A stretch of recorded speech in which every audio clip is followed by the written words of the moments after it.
Olá, meus alunos. Aproveitando o momento da quarentena, da crise do coronavírus, fazendo um projeto que já era para ser antigo, videoaula. O tema hoje, Sócrates. Só para a gente começar a aula, né? Trazendo aí por que a passagem do pensamento dos pré-socráticos para os socráticos, né? O que acontece na mudança, né, da concepção? Em primeiro lugar, né, os pré-socráticos investigando a natureza, a física e procurando o arqué, o princípio primeiro das coisas, da origem, né, através de explicações lógicas, não mais mitológicas, sobrenaturais ou religiosas. E aí inicia-se o tempo socrático nessa passagem aonde Sócrates começa, e alguns outros filósofos começam a adentrar no tema do ser humano e da política. Da política, como o ser humano convive, como o ser humano passa, como funciona a relação da sociedade, dos seres humanos em si, exclusivamente, né, na Grécia, ali o pensamento dos gregos clássicos.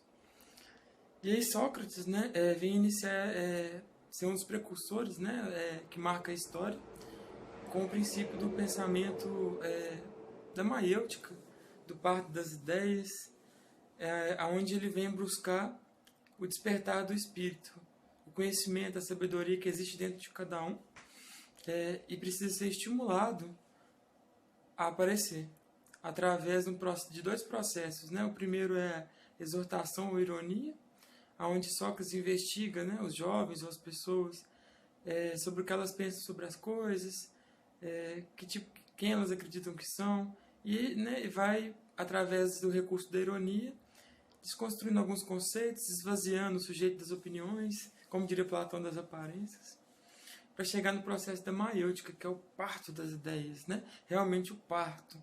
É o momento em que Sócrates chegava com as pessoas e, através de perguntas e não de respostas construídas e prontas, ele falava, finalmente, né, você alcançou esse lugar, né, dentro de você, do seu saber, e é como se fosse realmente, né, a maiêutica, um parto das ideias. É onde o sujeito, né, começa a perceber a sua ignorância diante do mundo, né, já no processo de ironia, de exortação, e começa a despertar para um mundo novo, para um mundo do saber, através do pensamento racional, buscando esse saber em si e no mundo, através de virtudes como a justiça, o bem, sempre embasados na razão. Então, segundo Sócrates, todo ser humano que busca sabedoria, né, usando o pensamento racional, tende ao bem, vai chegar no bem. Inclusive uma crítica, né, na Idade Moderna, no século XX, desculpa, de alguns outros filósofos que vieram. Então Sócrates era aquele sujeito barbudinho, meio careca, um sujeito fantástico, que marca um período antes dele e depois dele, assim, né, com outro nome aí na história. E ele, além, né, da parte de entender o ser humano através de discussões, Sócrates vivia, né, debatendo com os sofistas, que eram pessoas da época que ganhavam para ensinar, às vezes considerados até os primeiros professores, né, por alguns autores, os primeiros professores da história, circulavam, né, pela Grécia, pela região, ensinando pessoas a argumentar, porque o grande poder, né, do tempo socrático passa a ser o argumento, a palavra, principalmente na Ágora, que era ali uma praça pública, né, um centro de reuniões, onde se fazia política, onde se exercia democracia e onde se falava, né, as questões da polis da cidade, onde se discutia, né, os cidadãos livres decidiam os destinos da comunidade. E aí os sofistas, né, eles famosos, alguns como Hípias, Protágoras, Gorgias, dos diálogos, né, que a gente conhece em alguns livros que Platão escreveu sobre Sócrates. Até uma curiosidade, né, alguns já devem saber, outros não. A gente não tem comprovação da existência de Sócrates. Ele pode ter existido, como não. A maioria dos escritos dele, a maioria das passagens dele foram deixadas por Platão. Então, alguns acham que ele foi que Platão inventou Sócrates, o que seria também fantástico da parte de Platão, e outros acreditam na existência desse filósofo fantástico, né, chamado Sócrates, que acabou por defender a democracia, né, por em vez de dar respostas, fazer uma filosofia do o quê? O que significa isso para você?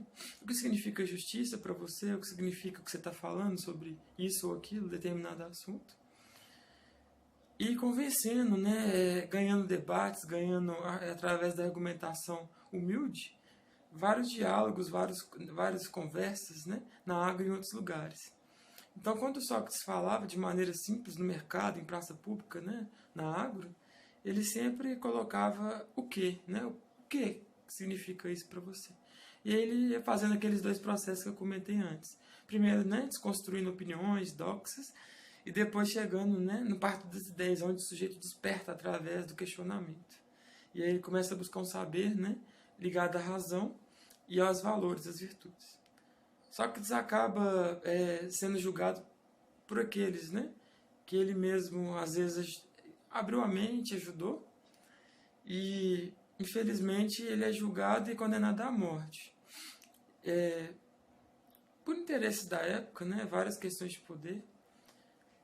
E aí ele tem, né, ele vai preso, o condenamento dele é tomar um veneno, né, a cicuta, para que ele pudesse morrer e cumprisse o julgamento. E aí até antes de morrer, né, numa noite, um dos seus alunos, dos seus aprendizes, dá a oferta a ele, né, a oportunidade de fugir. O aluno faz todo o plano e ele diz que não, porque se ele fugisse daquele sistema que o julgou, ele estaria sendo um hipócrita, né? Porque foi ele que ajudou a construir aquele tipo de democracia que o condenou.